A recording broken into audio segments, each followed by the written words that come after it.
Silva here with Magic Image Hollywood Magazine. We're following Councilman, 4th District, LA, Tom Labonge, in a typical day of his life. Thank you for meeting with us. You betcha. It's great to meet with you and all those who are viewing this. Thank you. You care about this city too, as I do. I do. So that's important. And you've been here your entire life. Born and raised here. My parents were born and raised in Los Angeles. I have 7 brothers. We had a great family. And being from a big family, you often didn't like fly anywhere for vacation. Your vacation was Griffith Park, Elysian Park, Rio Beach, Mojave Desert. You know, you would go someplace locally. So that's enhanced my love of my city. And here you see those kids up there. They're all there from a school touring the observatory. We just expanded the observatory, so it's very exciting to hear the voices of children. And LA is a wonderful place as far as location, to be able to go to the beach, to be able to hike in the mountains and, and whatnot. What else is going on inner city-wise? Everywhere in the city there's something happening in a variety of degrees. The city is a city of great neighborhoods, and those neighborhoods do enhance the person's ability to enjoy their space. So I encourage people to get out to neighborhoods. Go to Largemont, get a 31 Flavors or a coffee, and sit on the block. And they have nice benches there. Look at the people pass. Come up to the observatory. This is a dynamic. Not only in that building you learn about the universe, but if you look over the edge, you learn about Los Angeles and how it's laid out. The backdrop, as you mentioned, the beautiful San Gabriel Mountains right here, the beautiful Pacific Ocean right there, the Hollywood Hills with the historic Hollywood sign. All that's touchable, but you just got to get out and live it and come up early. You know, traffic's always a challenge in Los Angeles. So I encourage people to do things early in the day to beat the rush. Because there's a little bit of rush to our town. And there's also the public transportation. We've got the bus systems and the subways, which have been, now, are they being improved, or are we actually? Yeah, just use them. They are expanding them. You know, they're building the Gold Line down, the Expo Line. And where will these lines go? One will go all the way from Azusa, all the way through Pasadena downtown, and then extend it to the east side, all the way through to East Los Angeles. Another will go from the 7th Street Center. One goes to Long Beach, one will go on Expo by Coliseum and all the great natural history museums, African American Museum, California Science Center, go out west towards Culver City. The subway under planning stages now, but will be constructed out west. So all this is a positive. Wonderful. And you have it right now. So if you can ride your bike to the subway and go anywhere, then you can ride your bike around the neighborhood. Ride a bike to the subway, stick it on the bus. We've got you covered as far as transportation goes throughout this traffic-ridden city. Right. Now, the school systems. We briefly touched on that, but the school systems, they're kind of failing. We're failing. The systems are challenged. What we have to do is you have brothers and sisters? I do. Do you call them and mentor them? I do. You got to do that. Everybody's got to mentor them. Just volunteer. You got to go to the local public libraries, help out, support our local libraries. At the local school or the school that you went to, try to help out in some way. It is a challenge at this period right now, whether it's a charter school, a regular public school, or a private school. All schools are challenged, but it's real time for the children. So whatever you can do today makes a difference for tomorrow to enhance it. Put the hands, put the fate of the kids into your own hands. Take the just help them. Take the control and take it upon ourselves as a community to help out the kids. Right, and also encourage them. Reading is so important. Reading is the key to everything. You know, to understand.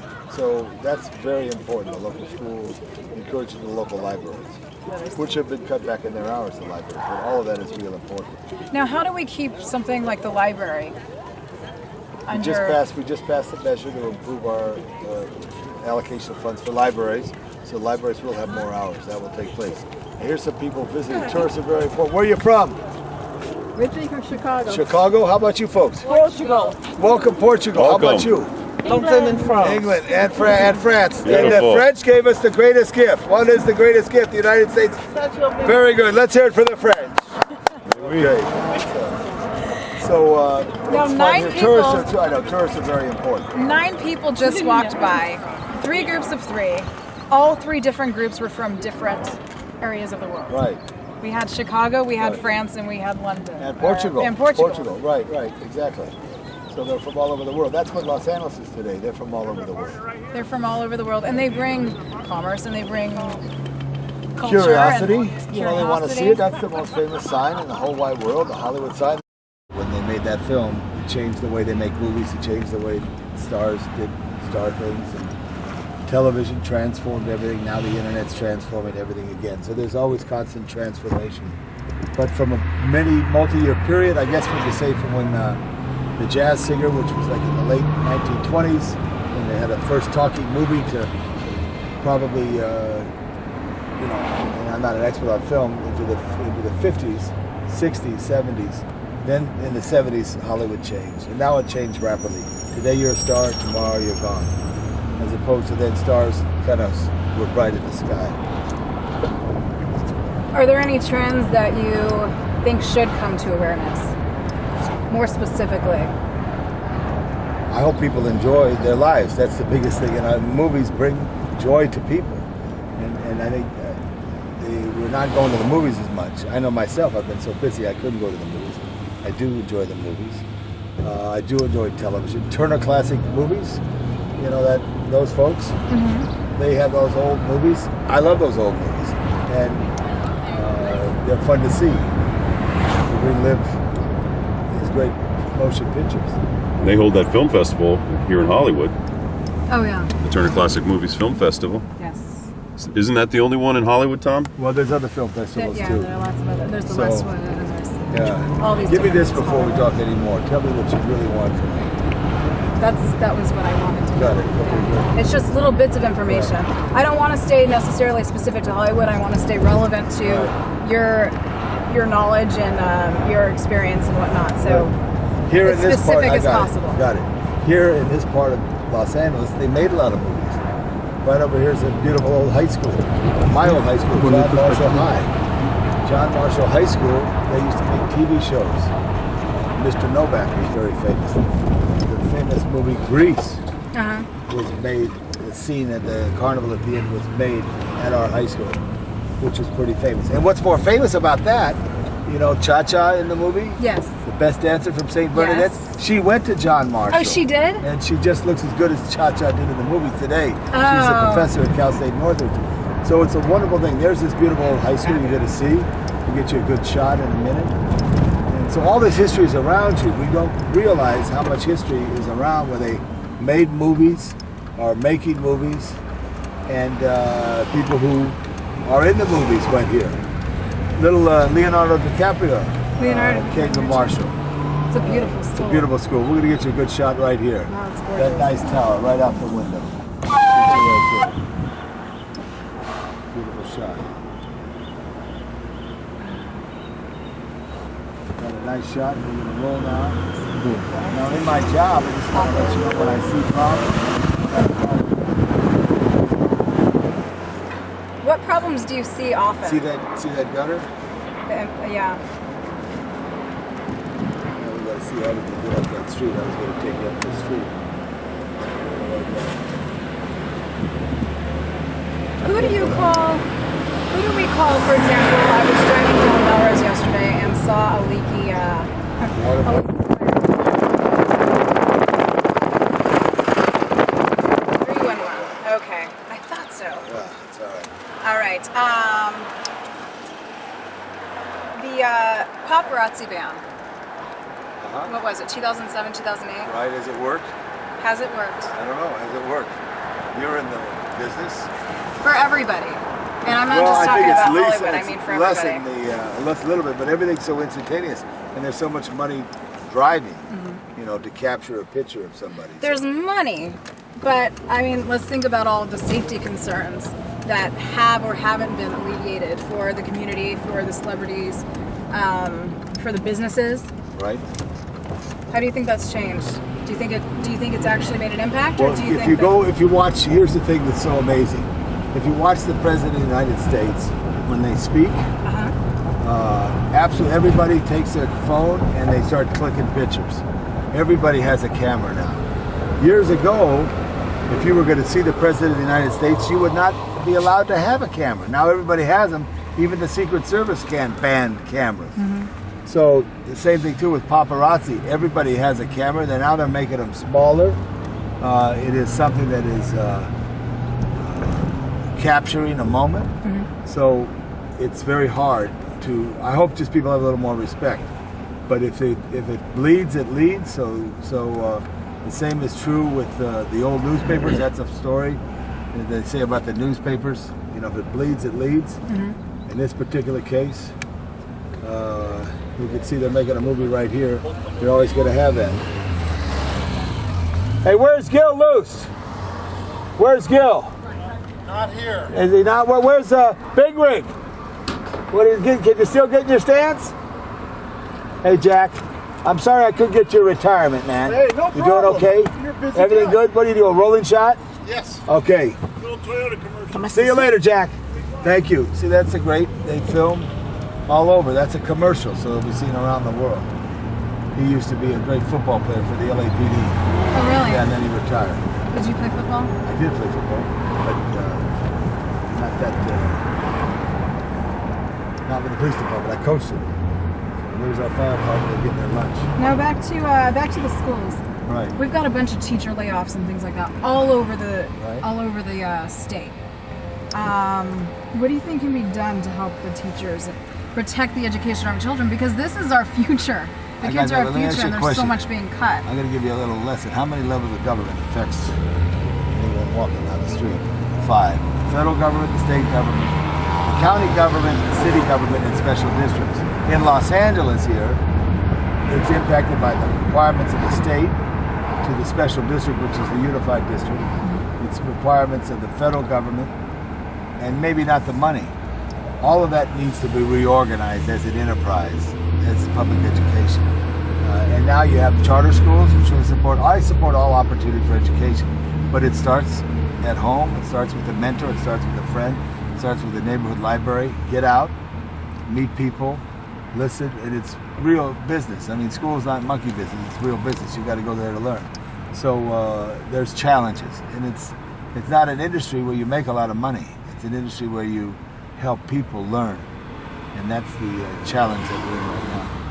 No, you just mentioned it comes from the home. It stems from it's not just going to a place with books and teachers. Right. It's about being where you sleep and eat and learn your colors and learn how to treat people and whatnot. Right. Is there anything that you have in mind? Any plans that you have to create some sort of a structure to encourage people to start within the home? What I do in my city district is I relate to the local schools in a variety of ways. One is called Love a Library, where I will send a school bus to a local elementary school. They're having trouble parking right here. Todd, you want to help her with that green trash can? Yeah. Move it out of the way before she backs into it. I think she's going to get it. She's got it before.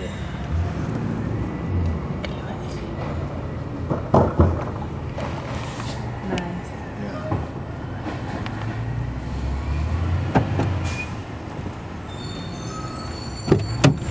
So, we do Thumbs up. Love a Library. Yeah. Love a Library where we take people in. Rolling. You take people and you say hello to Gilbert here. Hold on a second. Gilbert! Thanks again for last weekend. You didn't get in trouble, did you? See ya. All right, he helped us out last week. Okay, so you love a library. Then we take parents and students to the Central Library in Los Angeles, and they experience the wonderment of that library. You been in Central Library? And that? It's at 5th and Flower. I'll check that out. Okay, absolutely. And you don't know if that is the seed that plants the road to greater success. Libraries are learning centers. When I speak to children, I say, do you all like to eat? And they all raise their hand, they love to eat. And I said, yeah, you nourish your bodies, eat healthy food. Go to the library, nourish your mind. So this is one thing. Another thing we do a hike for health, where we take young people here to Griffith Park and in school buses, 250, 300 children. We go up to the top of Mount Hollywood, which is right behind the observatory. And up on top of the mountain there, for the first time they're on top of a mountain in the city. Now, I'm sure you've climbed a mountain before, haven't you? I hike weekly, yes. Which mountain?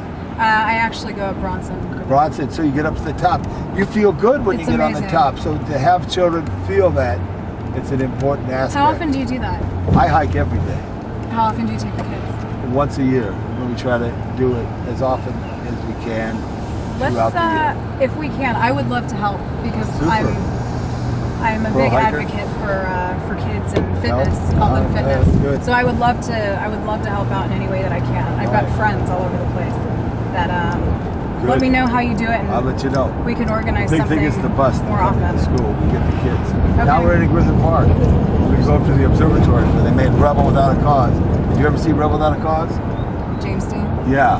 Now, if I loaned you my DVD of it, would you watch it I'd watch and it. return it within 10 days? I'd watch it tomorrow morning. Okay, good. I'll get it to you today if I Okay. can. Okay. These are great movies that you have to see. Here's the Greek Theater, where they just made a movie a couple years ago, Get Me to the Greek. 80th And it's anniversary. 80th anniversary, which is right. Coming up right here. Here's the school buses. These kids are up at the observatory right now. There's Marty. He's got a neighborhood watchman up there. Next question. You were actually leading me to my next question. You know everybody's names, it seems. Well, I don't know everybody's Not name, everybody's but name. believe me, I just happen to be, this is my environment, you know, and I see the guys who work for the parks, I know their names, I see people in the parks, I know their names. It just kind of happens that way. You know the names of all the streets in your district. I would say I know as many as I can, you know, and right now it's so much, it's like I know as many as I can, but I do enjoy my job. I do love this city. I do love catching people and making them feel better about their environment. If you love LA, you can enjoy LA. That's a wonderful mantra. I like that. I appreciate it. And respect that. Right. If you weren't into politics, what else would you be doing? I wanted to teach school, but there were no teaching jobs in the mid-'70s when I was getting out of college. Wanted to coach and do that.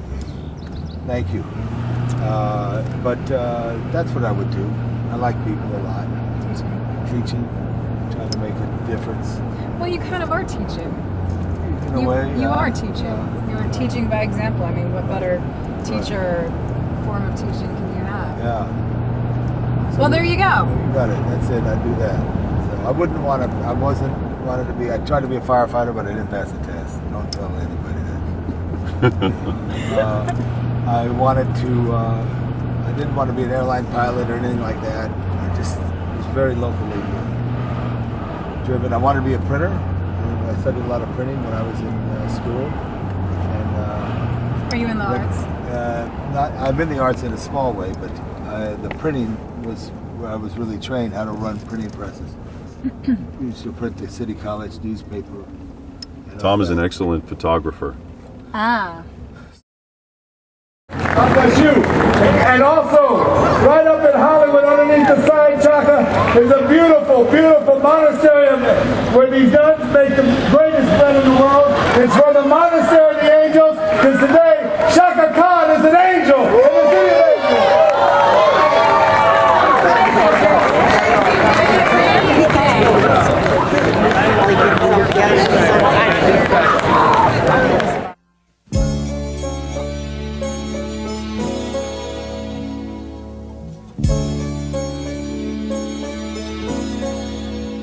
Will this be the song I'll be singing tomorrow? Will the notes from some magical flute